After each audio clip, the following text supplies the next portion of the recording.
I want to welcome you to what you heard this morning is the first of an ongoing series. We're fortunate in the Big Ten to have quite a tradition of excellence, musical excellence and professional excellence.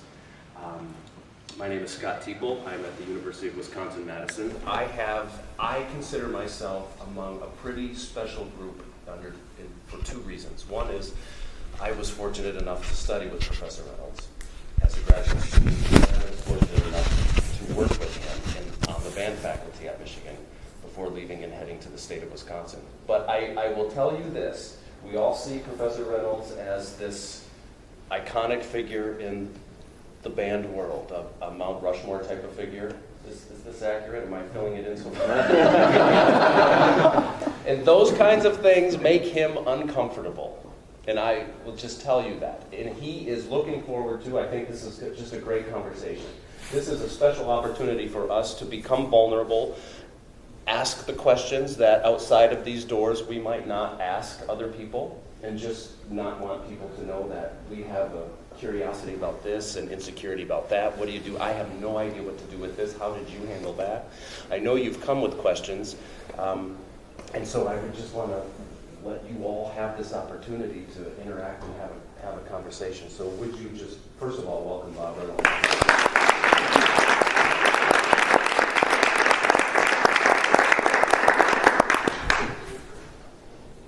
I'll throw this out there, and I've talked to some of you. I know you have specific questions, but could we start, Bob, with some of the trends that you've seen in the wind band world currently in recent history happening now that you find to be the most encouraging? Filtering. The biggest change I've seen is in the quality of the conductor. I'm going back a way, so this is not just the most recent, but it used to be that anybody who was a director of bands did everything. You might have had a staff of a number of people, but they did everything. They led the marching band, they led all the things, they conducted the top concert group and so forth, but it was like a one-man operation with a lot of help. So prior to me, Ravelli was the person who conducted the marching band. At Illinois, Harry Beejan conducted the marching band. At Michigan State, Falcone conducted the marching band. That has all changed. Now it's become a series of, and I think what changes is right, a series of experts. So you hire an expert who's an expert in the marching band field. You don't expect one person to be an expert in everything.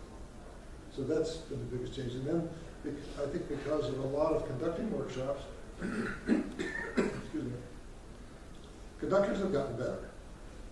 They've studied the scores more.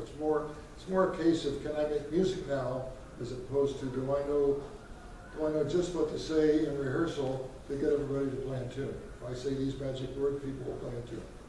It's not like that. I used to come to this clinic and all those things were, you learned about all those things. But now it's more about making music and about conducting well, about knowing the score and so on.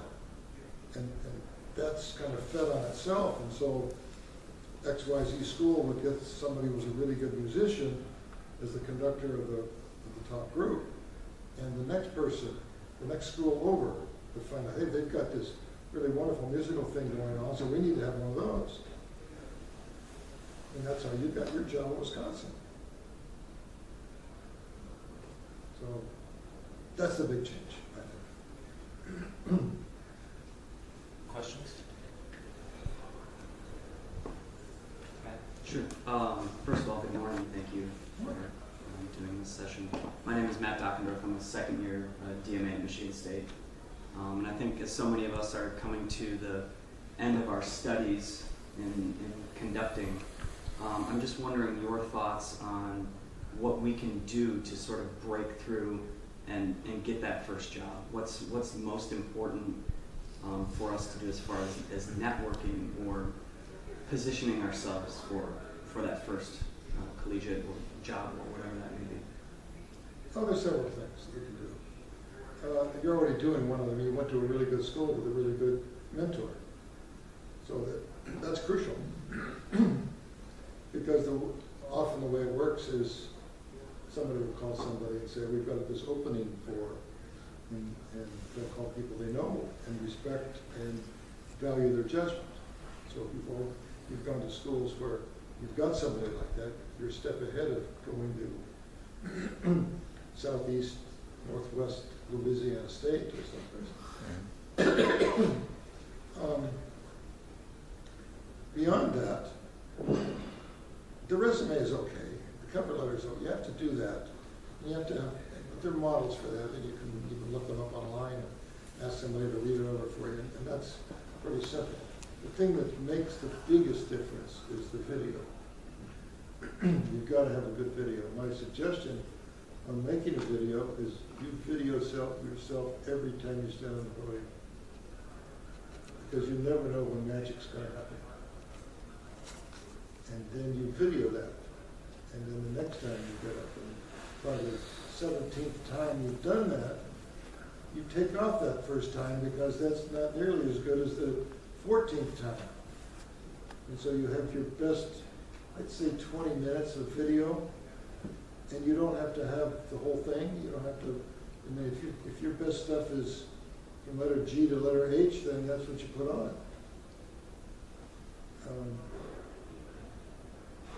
You can't try to make a video when they ask for it. It's too late. As you know, every time somebody got on the podium at Michigan when I was there, you had to have a video going. And then one of our friends, this funny story, I got a grant from the university to use one of our lines, so I hired a couple guys to catalog my scores. And I kept my scores in my basement. And these were two graduate students. One of whom was Stuart Sims, who's at Cal State Stanislaus now. And the way it worked was just the way I told you. And so they always had an audition video ready. Now they were always changing it, but if somebody called you on the phone and said, we need to send your video right away, they had one. They just went down to there was a kind of a place at the Valley Hall where you could duplicate it, and they duplicate it and send it off. Well, I got a call one time from a friend of mine who was the music chairman and said, you know, we've had a search for this position, we couldn't find anybody. Do you have a graduate student or somebody you know who can do this job for a year, because we're desperate and we need to get this solved now? I said, I've got just the guy you're looking for in my basement. So I said, Stuart, you get out of here, you go home, get that video duplicated, and send this off overnight to the next day, and he got the job.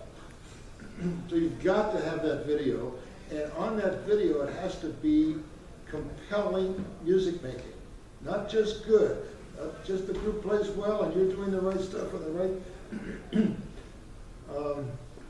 You know who Steve Davis is? He's the Winnesaw conductor at University of Missouri, Kansas City. One of the clarinet professor there, Jane Carl, played in my band at Michigan. And Steve applied for this job, which he eventually got. And Jane calls me on the phone and says, you know this Steve Davis? I said, yeah, he's the associate director of bands at Michigan. He says, is he as good as he seems? I said, you bet he is. He said, why do you ask? He said, because when I finished watching his video, I wanted to get out my clarinet and play in his group. That's a compelling video. So the music making has to be compelling. And you have to project music and yourself on that video. It can't be just good. Because everybody's going to put out a polished video. Recommendations are important, but not as important as a video. And you have to put your best stuff on first. Your very best item has to be the very first one, because committee members who are clarinet teachers and theory teachers and musicologists and composers and whatnot, they're going to get, 100 videos or more? Or whatever. How are they going to filter that down? They're going to watch 30 seconds of the video, and if it doesn't get to them right away, that's the end of that. So unless your best stuff is on there first, I wouldn't do it. Now, if you're concerned about the whole piece and so on, Then you might want to put on excerpts. I don't know, 10 minutes of excerpts, and then say, full performances of these pieces are on at the end of the video, so they don't think you're cheating. That's another idea. That enough on that? Too much. There's another hand. Well, I was just gonna, Phil Day at Ohio State. Yeah, I appreciate your saying who you are and where you're from. You're from Ohio State? Yeah. Any other questions? I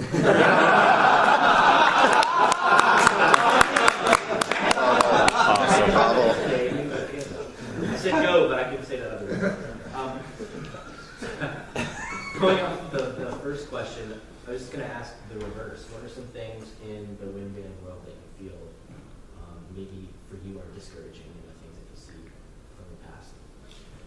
The biggest thing is taking too long to jump this hurdle of music maker. We've been in it's got to be good and tuned in the right place and precise and stylistically correct. The correct part has dominated us for so long that it's taken us too long to get to the compelling music making issue.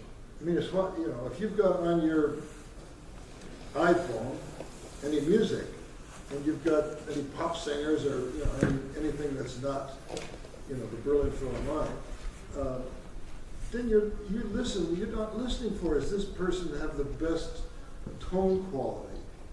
What turns you on about that is the person who makes the best music. This music really gets me. And so it's taking us too long to get to that point. Because we're so interested in getting everything pristine that we don't quite get to what this does. Man, it just feels like it's got to go whew. We don't get to that point enough. There aren't enough people like, there aren't enough Steve Davises like that.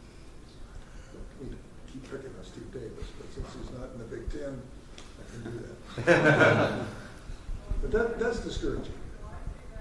I want to see more compelling music makers. More people that you think, wow, that's this person is a force of nature. Anytime that person gets on the podium, you know that music, dynamic music is really going to happen. What else? Where do you see... Now you are... Oh, I'm sorry. I'm Josh Kearney. I'm a first-year doctoral student at Michigan State. Okay. Where do you see the future of wind music headed?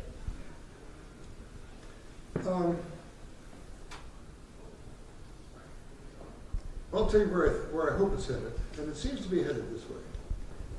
And it's been headed this way for a long time. It's just taking too long to get there. I want to see it headed. I want to see it in sync with other mediums of serious, substantial music. I want us to see us aligned and talked about in the same terms as string quartets, choirs, orchestras. I think that we have got a lot of colleagues. I think there are a bunch of us that are trying to do the same thing. I think the saxophonists are working on this for the saxophone. Euphoniums are working on this. Your tubas are working on this. Because there's a feeling like if you play the oboe, you're much more superior than if you play the viola. And that's musical prejudice. So I don't like that. But it's taken us too long. I thought when I started, I could see this, and this is where I wondered, I thought I could single-handedly bring bands and wind ensembles into the mainstream of serious contemporary music. And I've worked really hard at doing that, and I find that I, along with a whole lot of my colleagues, have nudged it. We're a long way from doing it. But I think we're going there. I think there's going to be strings connected with it. There are already strings connected with it, because there's too much music out there. I conduct a professional group in Detroit, have for a long time. Most of you probably know that, Detroit Chamber Winds. Well, it's now the Detroit Chamber Winds of strings. And we added the strings because it just opened up an enormous amount of serious and wonderful repertoire. So you could do the same thing. There's no reason why you can't do the Beethoven Septet on a wind ensemble concert. So we've been collecting other music for a long time. This isn't just, it used to be, what Ravelli and Hinesley and those guys gave us was a set of standards. I mean, before they came along, bands sort of played poorly and nobody cared. You know, played in the park, and everybody got whoopee and so forth. But then along comes Ravelli and Hinesley and all their colleagues, and Sawhill and Dvorak, and they kind of boosted the standards up here to where it was, you've got to play really well if you're going to get any respect at all. And now we have to just take the same, they gave that to us, now we've got to give other things to other people. And I think what we can give them is this sense of real musical commitment, and not just good playing.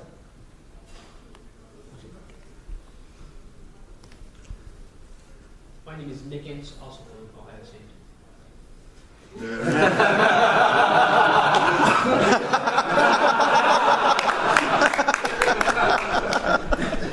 What, besides conducting and specific music skills, what sort of things do you like to see your graduate students have when they upon graduation?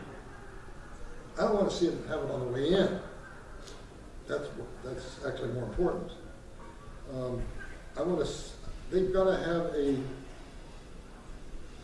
an ability to project the music and project their own personality. Not that their own personality overcomes the music and becomes more important than music, but they're part of that music. I mean, they're adding themselves to the music and projecting it onto the players.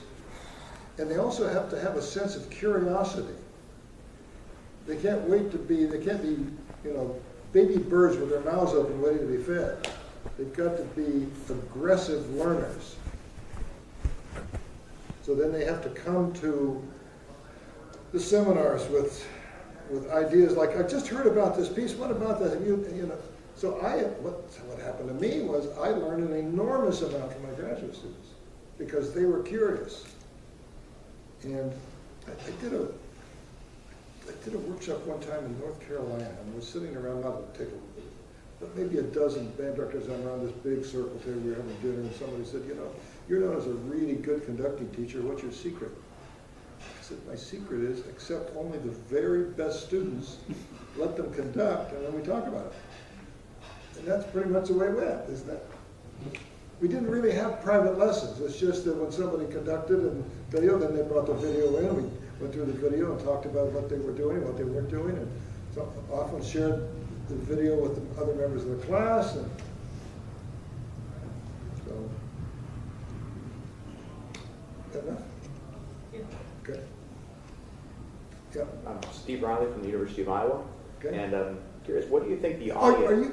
can I interrupt you just for a second? Sure. Are you one of those people who's researching Big Ten Band Directors Association? That would be my colleague over here, Eric Bush, but we were all part of the website development. I can't be of much help to you, but I'll give you one interesting piece of information. I was at the very first meeting of the Big Ten Band Directors Association. I think I have a copy of the minutes, actually. John Painter and Craig Kirchhoff, the three original directors, and yourself, correct? Well, Kirchhoff definitely wasn't there. It was the 8, unless The it was the minutes guy who before. organized that first meeting, it was held here, in a room much like this, only it was at the Hilton. The guy who organized that was George Cavender. Okay. Anyway, You'll be hearing from me soon because I'm about to launch a pretty big research project into the history. I don't have much. I mean, I was just a new kid on the block going. Anyway, your question. Sure. I was curious as to what do you think the audience of the Wind Band in the future will look like and be? The audience? Who is our audience going to be? I'm going to give you a very disappointing answer.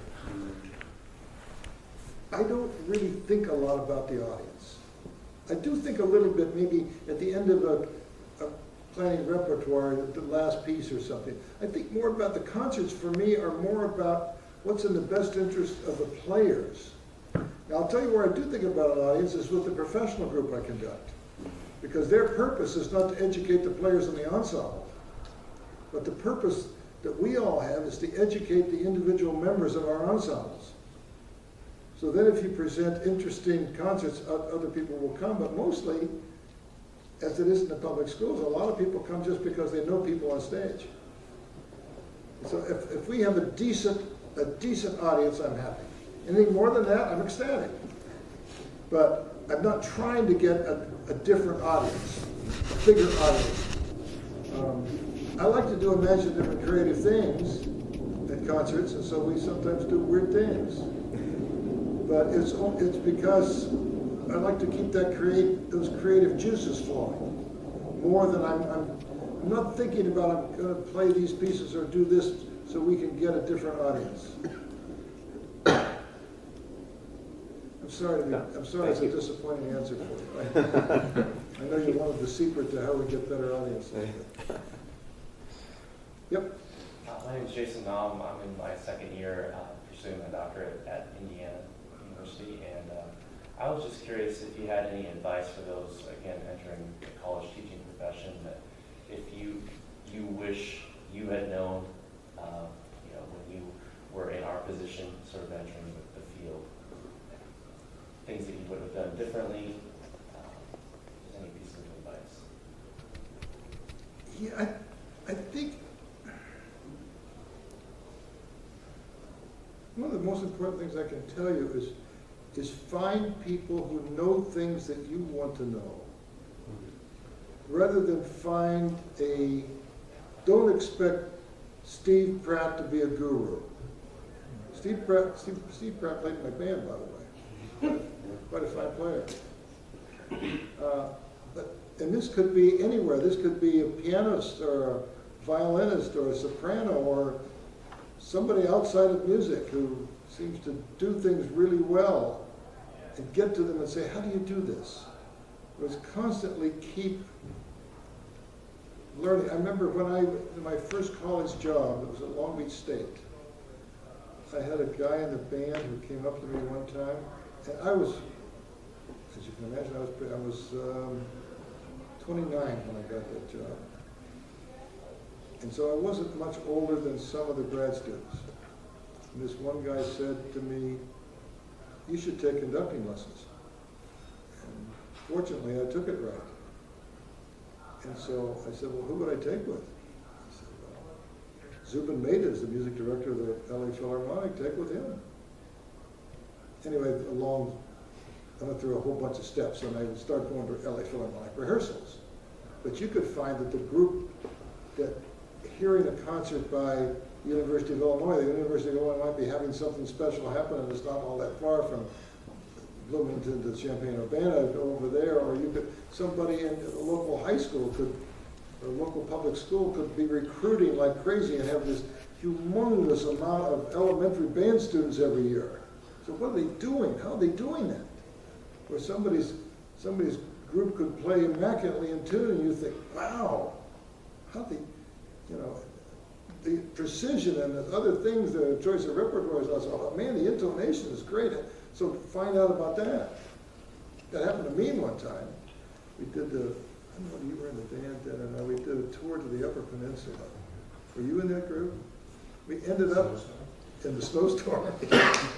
We ended up at Interlochen and did a concert at Interlochen Arts Academy, and this was first week of May.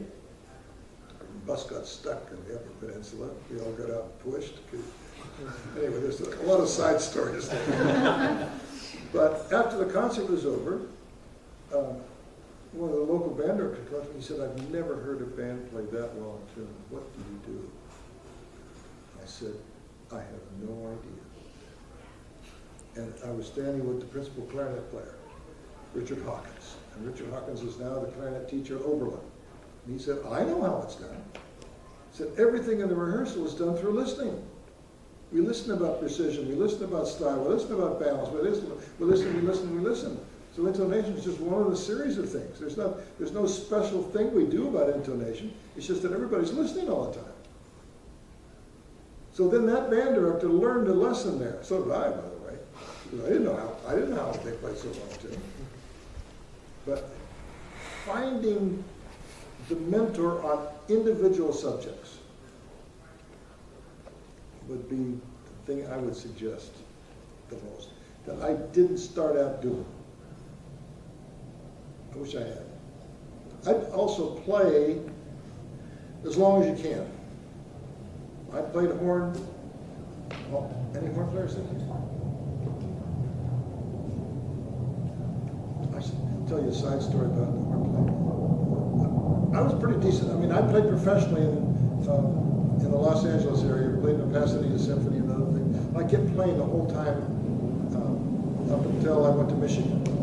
And the playing standard was so high in Michigan, and I felt I could keep up with it, but I would have to spend the same amount of time practicing that they did, because I knew I couldn't show up and play if I wasn't playing at the standard that was accepted. So then I went back into the closet, as they say.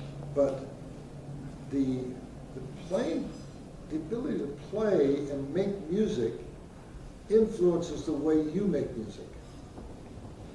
So I think it's important to make music as much as you can. My side story about the horn people, we had a horn choir at Michigan, met once a week and just played horn ensemble stuff. And we had a guest come in to give master classes, and gave master classes, and then he conducted the horn choir. And I could always play low really easily, and I was really good at the low stuff. And he sought me out after, and he said, "Young man," he said, you could make it in the professional world as a fourth horn player."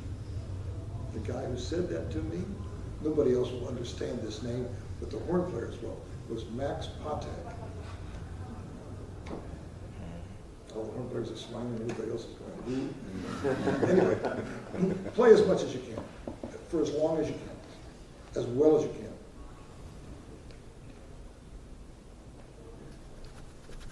Yes, sir. I'm Ryan Shaw from Michigan State. So obviously in this meeting we heard about endowments and endowed chairs and millions of dollars and architects.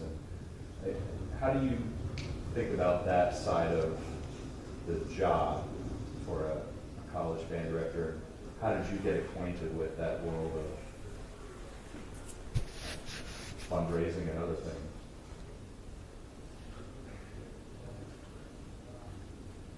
Okay, I don't know how long to talk on this subject. Mostly you can't do anything about it. The way you work that is you become and have your program become really good. So other people admire it, people are connected with it, usually with marching band things, because there's so many people that touches who aren't musicians. Musicians are probably financially the least well off of anybody we know. So you're unlikely to find somebody who's a former band director who's going to give you $10 million. I have a side story about that too. But, so things will happen. Things will happen just because it's good, and you need to be kind of sensitive when things happen. Somebody gives you, "I'd like to donate $1,000 to the marching band," or "I'd like to give $1,000 to a scholarship to the band program." Then you continue, you put that person on a mailing list, you invite them to every concert, you learn what their name is, where they're from, what they do, learn everything about them, and then you begin to nurture them, not by asking them for anything. We're doing a concert that's going to be really interesting, and you played trombone in the band. We're going to feature the trombone section on this concert, and maybe thought you might be interested in coming and hearing it. And just by the fact that you're interested in what they're doing and who they are, that will gain momentum from you, for you. I know that, as was stated this morning by John, the Michigan Marching Band is on the verge of becoming completely financially independent from everybody. The School of Music, the Athletic Department, the University of Michigan, and that has been going on, as Scott will tell you, for a very long time. And that has been the goal. And I knew it was going to, when we started that, I knew it was going to happen after I left. But can you imagine how free you would feel if you didn't depend on anybody for financial resources? feel like being rich. But that began because some guy got kicked out of a football practice at Michigan. He said to this guy, our football practice, he used to go to football practice, our football practice is closed today. So he had the marching band practice, so he went over and hung out with the marching band and liked what he saw. Again, because of the quality, liked what he saw. And then at the end of that, he kept coming to marching band rehearsal, lived in California, and said, I'd like to donate $10,000 for marching band scholarships, but it has to be used completely this year. You can't start an endowment with it or anything. And no scholarship should be less than $1,000. So I think less than $1,000 is not helpful to a student. It's just a token. And so we gave out 10 $1,000 scholarships. And then we went to a bowl game in Florida the next year and said, Dawn, would you like to come along with us? You know, we weren't expecting anything was going to happen. We got a bunch of us were talking about the sound video team, and they were complaining about they didn't have the right cameras and sound microphones and set up. And he said, well, how much would it take to get the kind of equipment you need? Now this was, I don't know, 1985 or something, a long time ago. And he said, well, we're estimated to be about $50,000 to get what we would really like. He sat down and wrote out a check from his checking account for $50,000. And then that led, I'll shortcut the next part of this, but that led to endowments, and we're the major Michigan is the major beneficiary as well. He's given $1 million. We enlarged, those of you that have visited Michigan and seen Ravelli Hall, the addition on Ravelli Hall was completely funded by him. I've got a personal story about this fundraiser. I had a student at Wisconsin when I was at the University of Wisconsin, a trombone player. He was there to be a band director. He's not a band director anymore, but he was going to be a band director, became a band director, and moved to California. And then when I started doing the stuff at USC, he heard about that and came to concerts. We got reacquainted, which was nice. We went out to dinner a few times, and he started coming out to dinner every time we had a concert. And it was just two guys that used to know each other having a good time. Half a dozen years ago, he went to the dean of the School of Music and said, I'd like to help establish an endowed professorship in the wind ensemble area for the conductor. And he said, I'm ready to help raise the money for that, and I will start the process with my own personal gift of $500,000. Did I say he's not a band director anymore? So now, I am the Robert Reynolds Professor of Music because of this guy. And I didn't ask him to give that money. He had it, and he wanted to do it. But it's a nurturing process. As soon as you start directly, like a car salesman or something, it's going to fail, I'm convinced. And it's a long process. So if you're going to be there at that school for 2, 3, 4 years, it's not going to work. It's going to be somebody who's going to be there for a longer time. Now, the University of Michigan, as unbelievable as this sounds, has its own full-time development officer who raises money only for the marching band.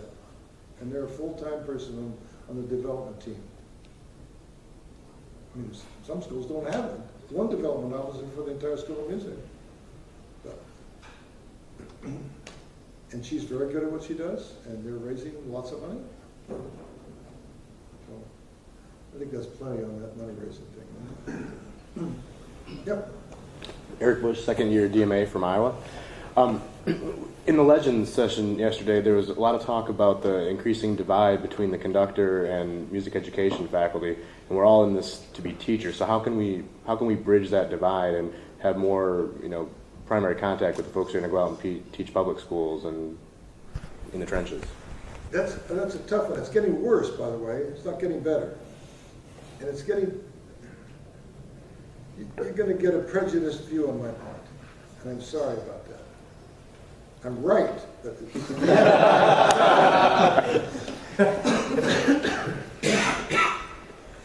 what's happening in music education and teaching, the teaching of music education in universities, at the rewards for being on the music education. If you were a music education faculty member, you would be rewarded with promotions, salary increases, tenure, etc. because of publication and research. That's where the rewards for you would come in. So if that's where the rewards are, that's where your effort is. So then you become a researcher, you become a writer, you become a publisher.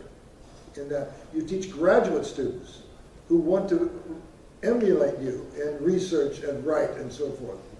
So then there becomes less interest in the production of people who are going into the public school to have the skills and the musicianship to teach in that area. And it's becoming very pervasive in the music education area. There are pockets of areas that are resisting this and doing it great. I mean, I spent last summer at Ithaca College. I've done the Ithaca College Summer Workshop several times. And they have a really fantastic music education system there. And they're interested in producing the best possible teachers for the public schools, and they do a great job. Unfortunately, that's too rare. And I think some of it is happening because some of the best schools, including USC, is giving up music education for the conservatory approach. I think what you can do is become acquainted with the music education faculty. Seek out the music education faculty, take a music educator to lunch, talk about it, so forth, to get on the same page and say, this is what I see, what do you see? And unless they're in this other mode of everybody should play the guitar, the band is probably there was an article written by a music educator at the University of South Florida whose name I can't remember. But I do remember the title of the article. It was called The Elephant in the Room. And the elephant in the room was the band. And that the band was keeping music education from progressing. What I wanted to ask him, I've never met him, don't know him, what I wanted to ask him was, okay, where are your students going to find employment in the music education profession? But that doesn't concern them as much because that's not where the rewards are. I'm not giving you any good answer about what you do about it. I mean, the same thing you do when you recruit. You talk to the public school band director. If you want to recruit really well for your college or university, you're going to recruit two people. You're going to recruit the high school band director, and you're going to recruit the private teacher. So if you get your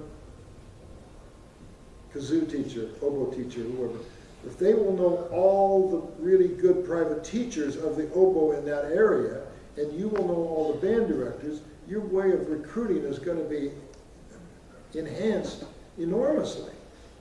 So it's the same thing about music education. How can we help you and so forth?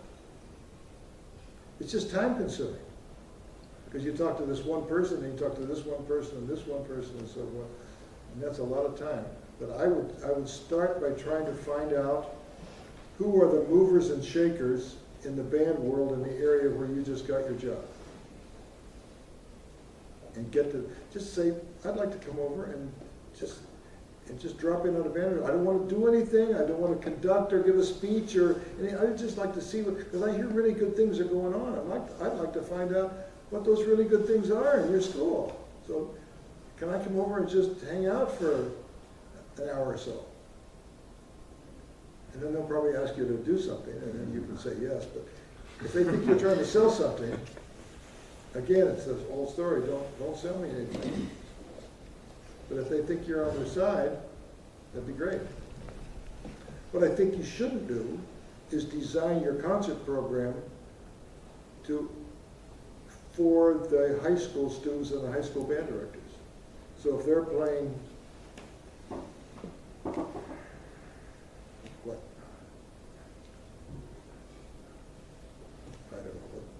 I don't know the high school repertoires, but if they're playing the blue and the gray or whatever that we heard yesterday, I wouldn't necessarily play the blue and the gray unless you think that's in the best interest of your students at that particular time. So don't design your own program to fit their needs. That used to be the way it was. When I was in the band at Michigan, we played a lot, can I emphasize that, of pieces that were on the high school band list for the state. But that was just the way it was, and we knew we were doing that, and we were helping future band directors and students and so on. But I think your program is for your students. Is that enough on that? Yes, thank you. I'm Daniel Kirk at Northwestern, and the question is, what are 2 or 3, there you go, what are 2 or 3 masterworks of the repertoire that you'd see a group like us and you'd want us to carry forward and keep performing and keep in the concert cycle for the next 30 or 40 years that you don't want to see, go away? Well, there's more than 3 or 4, thank heavens. But these are all standard, it's all standard But maybe stuff. special to you, maybe. There's a piece that just surfaced. You've done it at Northwestern because I really pushed it with Mallory, and I trust Mallory a lot, and I think Mallory trusts me a lot. We're buddies. But I found out about this piece. It's the Music for Winds by Stanislav Skrovichevsky. It is something. It was commissioned by half a dozen orchestras and half a dozen wind ensembles. I may not be quite that many, 3 or 4 orchestras and 3 or 4 wind ensembles. It's for music in 3s, 3 flutes, 3 oboes, and so forth, including the doubles of piccolo and English horn and whatever. 4 movements. It's really a concerto, 4-movement concerto for wind ensemble, because everybody gets a shot. Everybody in there for harp, piano. It's a major effort and a fantastic piece. It needs to take its place in the same category as the Dahl Sinfonietta, Hammersmith, Intima Symphony. It's that quality of piece. And I just did it like 10 days ago at Eastman. They'd never done it. So, and Eastman can still play. Goes along with my philosophy about how to be a really good conductor. Conduct really good players. I agree with, I've told some of you this, I agree with John Wooden. You know, John Wooden was the famous UCLA basketball coach. Was asked, how is it possible that you could win 10 national championships? He said, his answer was, I just had better players. So if you've got good players, it's a lot easier with really good players. But just because you isn't perfect doesn't mean you shouldn't try to play the best stuff. You can't butcher it, but you don't have to have the Northwestern Wind Ensemble to play, or Eastman to play Skrovichevsky. That's a piece. But there's, I just listed a bunch of pieces, and the Granger pieces, and Intima Symphony, Schoenberg Theme and Variations, which I think is a very underrated piece and doesn't get played enough. I also believe that Emblems is a piece. I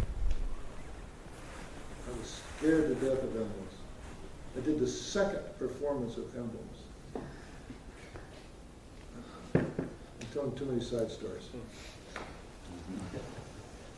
I should just be answering questions, shouldn't I? They want to hear this. My very first CBDNA convention was in Tempe, Arizona. I'd just gotten a job at Long Beach State, and a friend of mine and I drove to Tempe and heard this convention. And I thought, what a fantastic organization is this? Because at that convention, Dahl conducted the Sinfonietta and lectured on it. Emblems was played for the first time. Gunther Schuller conducted meditation and talked about that. I mean, these are all people who were really, and now, and CBD has kind of gone, So it's still the best of all the organizations in my estimation. But I was just blown away by that. Anyway, I think emblems is underrated. My side story about emblems, I did the second performance, and when I was rehearsing emblems, sitting about this far away from me was Aaron Copland. And if you've rehearsed and conducted with significant composers in your presence, you realize that, you know, your body goes all tingly, your Adam's apple goes up into your mouth, and it just gets. My one side story of that is, I studied like crazy on it, and there was this one section that had the tempo marking, and I said, you know, stop before I got them. I said, this next section, I don't go quite at the tempo marking you have, but I will. I mean, if it's not to your satisfaction, I'm ready to do it this time. And he said, if I were conducting it, I would go at the tempo marking I conducted. But I don't want you to go at that tempo marking. I want you to go at the tempo marking that feels right to you. Big lesson.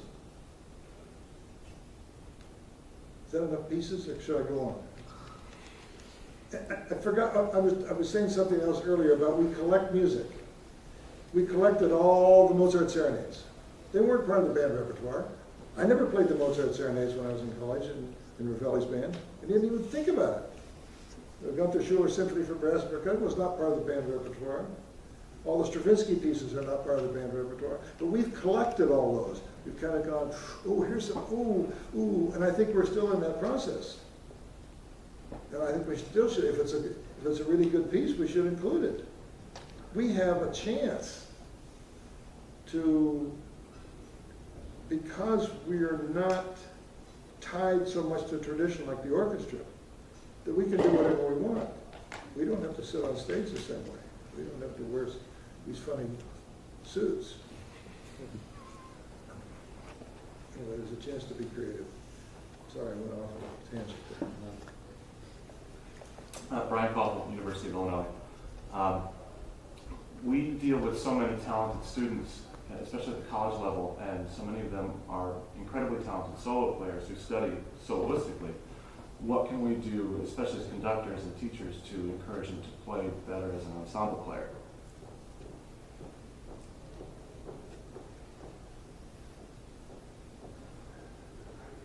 Have a greater percentage of your pieces that are not full band pieces. I mean, do the Skropaczewski piece. I mean, that's music, you know. So if this is a really talented clarinet player, there are only 3 clarinet parts. They will enjoy that, they will value that, they will learn that, and then you can teach those skills in there because they will see themselves as, I'm an orchestral player and I'm a soloist. And then you start putting them in those semi-chamber things, or you do symphonies of wind instruments, or any number of those really great, it has to be really good pieces. So if there's a greater percentage of soloistic playing, then there's a chance to teach them so that when you get to the total ensemble, they're more adaptable to that. It's a skill just like playing scales.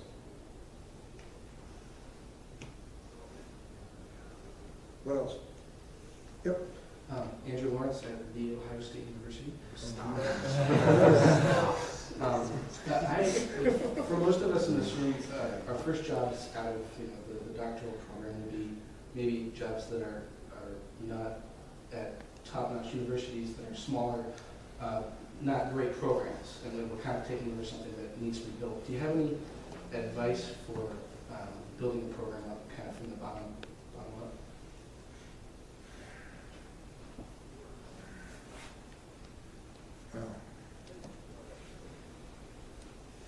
Well, your friends are the public school band directors, because that's where the students come from. So it's going back to what I said earlier about knowing who the private teachers are and knowing who the band directors are, and making friends with those. So you get, and so if you can organize clinic day, so 3 weeks before the festival, when they go and get rated, you run a pre-festival clinic. So a band could come and play their clinic pieces, and you can work with them and say, well, you know, in the next 3 weeks, since you've got some time, I will work on these things or these things. And so they will feel this is of help. And that if you do that repeatedly, then they'll believe, these bands will start to believe that it's going to be helpful if we go to, you know, nowhere state and participate in this. And you'll also then put yourself in front of a whole lot of people and say, you know, I kind of like what he's doing.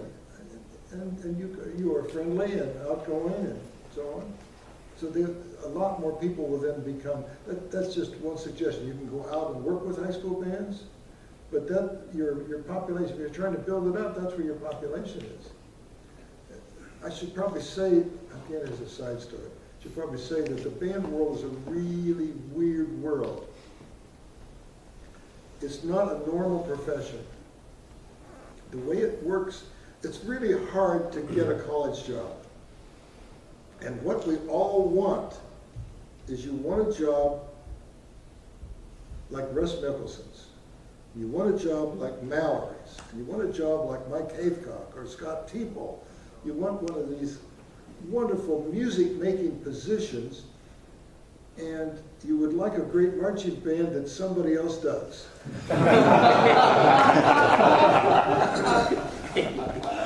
But what happens? What happens in reality is, well, let me just tell you a personal story. We had 2 openings at the University of Michigan years ago.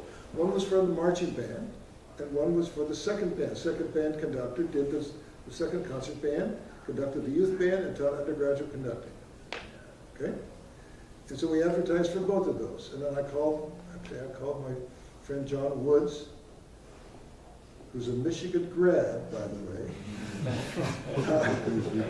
and asked, because they just went through a marching band search for one of the positions. I said, well, how many applicants did you have, and how did you do that, and so forth, deciding to get into the marching band thing? He said, well, we had 25 applicants for the famous Ohio State. I thought, whoa! So I hounded got on the phone and did everything I could to get as many applicants as we could for the famous Michigan marching band job. We got 50 applicants. 40 of those should never have applied. They couldn't have done the job in a million years. So we had like 10 decent applicants, and of those, maybe 3 it looked like they had potential to do it. For the second band job, I didn't advertise it all, we just put out an announcement, said what the job was. 150 applicants, with no production of trying to find applicants. So that's what the situation is. So the way to do it, or the way we used to do it, is you enter the field with marching band connection. So you're part of the marching band. Assistant marching band, you're doing marching band at a small school, you're doing everything at a small school, but marching band is a part of it. And then this is the weird part of the profession, then when you're really good at doing the marching band, you stop doing that. And you start doing the other thing. Now, fortunately in this world, there's some people who are really good at the marching band who stay with it. One of them was my great friend and colleague, Don Wilcox, who did the marching band at West Virginia his entire time there. He did it great. And Mike Leckcrow at Wisconsin has done the marching band forever. And will do the marching band beyond forever. But those are a couple of things. So you're going to probably need, do you have a connection with the marching band? Oh, yeah, it's Ohio State. So. Yeah. There are some people who escape that. Not many. Jerry Jenkins escaped it. Helen McMurray escaped it. Gene Corcoran escaped it. But it's much more secure because the window of getting a college job is very small.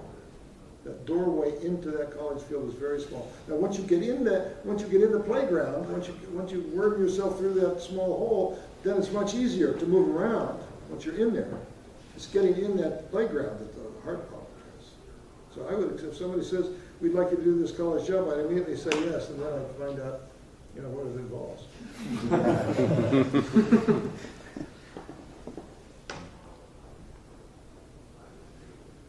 questions?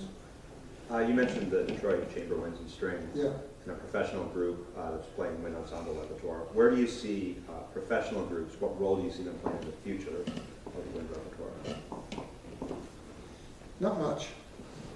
I think there could be many other groups like that. I don't see the professional. These guys all get paid. They get paid well, but they can't make a full-time living doing that. So most of them are members of the Detroit Symphony or other things where they make a full-time living. And I see more. The same thing is true of Dallas Wind Symphony. There's a Metropolitan Wind Ensemble in New York, and so on. But those are all people who do other things to make a living. I see that as a greater potential. It's the same world as the choral world. And there's everything right with the choral world, but how many professional choirs do you hear? People who are making a full-time living singing in a choir. Does anybody know any? And yet there's the Atlanta Symphony Choir and the LA Choir, and those are all great and they all get paid well. So I see that happening more and more.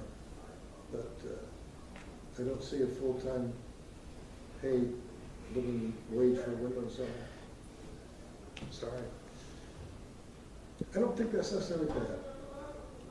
In the same way, I don't think serious choral music. I believe in serious choral music, even though there's no professional choir.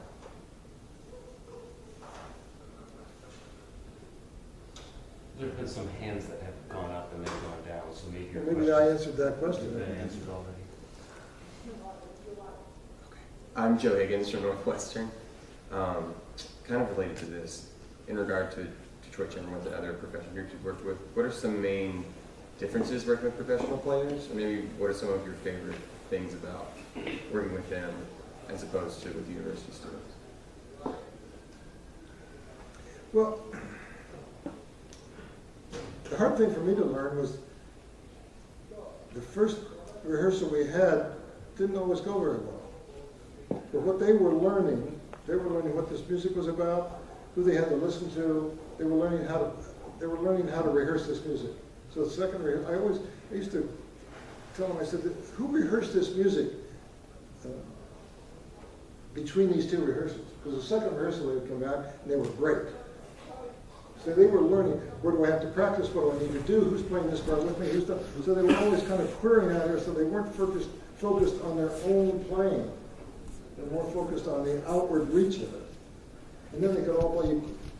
I learned that I couldn't rehearse their own playing. I could rehearse ensemble things, I could rehearse musical things, and they would respond to that. But we also had this, and have had this system for the whole time it's been going. It's been going for 30 years. That they can speak up anytime. Say, yeah, I think the tempo's too fast. No, I'm not sure if we should put a retard here. I just go at it like, this is the way the piece is going to go. And that's the way I go at it with my university groups. But nobody ever says, I'm not sure we should.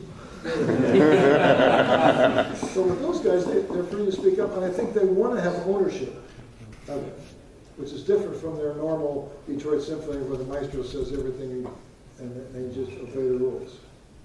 So they enjoy doing that, but they don't feel compelled like they've got to do it. And I have the rule that, we'll try it. If they don't want to return, well, let's try it without the return. Let's try it with the return, even though I have a way I'd like to see it go. The only thing is, if I won't do it if the reason they're doing it is because it's going to make their playing responsibility easier. If we go at a little slower tempo, it'll be easier for me to play. Then I think if it's musical that we're going for that reason, then let's try it. If it's just because you need to practice a little bit, then I don't want to try it. And what's happened over the 30 years is that I've learned all of their idiosyncrasies individually, and they've learned all of mine. So we know what to expect of each other. And we're like a group of friends that get together periodically and make music. But they've taught me a lot. I mean, if you're dealing with pros, then they can play. And that's, it gave me a philosophy that I try to rehearse my university group as if I'm rehearsing a professional group. And I try to rehearse the professional group as if they're consummate artists. And I try to rehearse a high school group as if they're a college group. The junior high group was at their high school, elementary, and so on. The next level up, with respect and so on. And the pressure to play well comes from the fact that other people are playing well, more than you better play well or else. It doesn't work very well.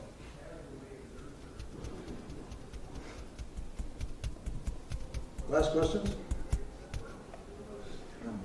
Alex Gonzalez from the University of Wisconsin. I was wondering how you might, or how you recommend to develop personal artistry outside of score study, off of the podium, away from the instrument. Just to, I guess, even make yourself more of a whole person, so you do embody the music when time calls. Okay, you're talking. So you're not talking about musical things. Mm-hmm. You're talking about extra musical things. Mm-hmm. Okay. I think you have to follow your passions. So I love to read history, and I like to read about politics. I don't know why I like politics. I don't even like the fact that I like politics. But I read these Bob Woodward books. I don't know if you've been reading. I mean, they intrigue me, and so I do a lot of that. I visit art museums. I read poetry, not as much as I should, but every time I do, I think, I should be reading more poetry. Every time I read poetry, I want to do this more. I subscribe to New York Times. I try to know what's going on musically in that area. I learn as much from the ads in the New York Times as I do from the articles of it. But reading is really good. I find that close friendships are a lot like music making. And so that means a lot to me. I've got a number of very close friends, and we tell each other the truth. So it helps me live outside my isolated world and become a real person out of that world, which helps me be a real person when I'm on the podium. That's about it. Thank you. That might be the way to sum up that. It's been nice enjoying your company. Likewise. Thank you for your time.